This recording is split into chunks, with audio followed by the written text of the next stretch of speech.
உங்கள் பழைய பாடலுக்கும் புது பாடலுக்கும் ரொம்ப வித்தியாசம்.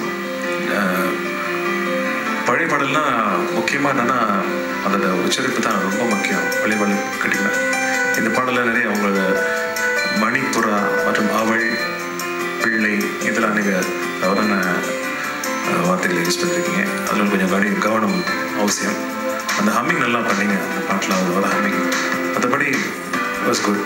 நீதிபதிக்கு நன்றி. சரி புனிசன், நீங்க உங்களுடைய இடத்துக்கு செல்லலாம். அடுத்த போட்டியாளர் தயாரா இருக்கிறாங்க. நல்ல நினைவு தூங்கும் போது அவள் நினைவு தூங்க